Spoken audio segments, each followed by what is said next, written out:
Dans le souci de respecter les mesures de riposte contre la pandémie du Covid-19 qui paralyse la quasi-totalité des pays, le gouvernement gabonais a interdit la célébration de la traditionnelle fête du travail, célébrée tous les 1er mai de l'an.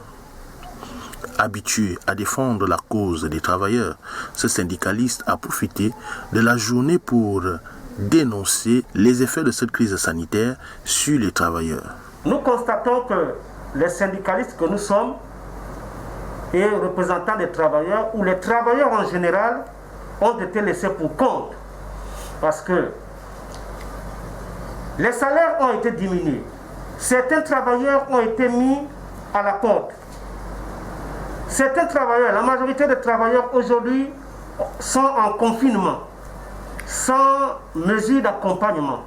Ils ont perdu, on les a obligés à être en congé technique, ils sont aujourd'hui en congé technique. D'autres ont perdu totalement l'emploi. Et certains qui sont restés, les heures de travail leur sont augmentées, alors que les heures devaient être diminuées sur la base du confinement. Et en tenant compte, n'est-ce pas, de l'arrêté 52, que le gouvernement devait suivre, n'est-ce pas, ces travailleurs, la majorité de travailleurs, certains travailleurs qui sont restés aujourd'hui en activité ont des heures de travail augmentées, alors qu'il y a un couvre-feu qui a été instauré. Pour lui, le gouvernement doit d'ores et déjà penser à l'après-Covid-19 pour relancer l'économie, et cela ne peut être possible sans le concours des travailleurs.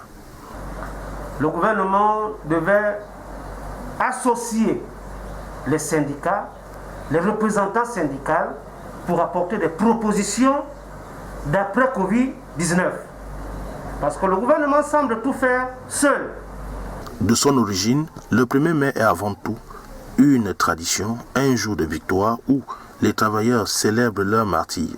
C'est aussi l'occasion pour les travailleurs gabonais de se souvenir de leurs collègues qui ont perdu la vie dans l'exercice de leur fonction.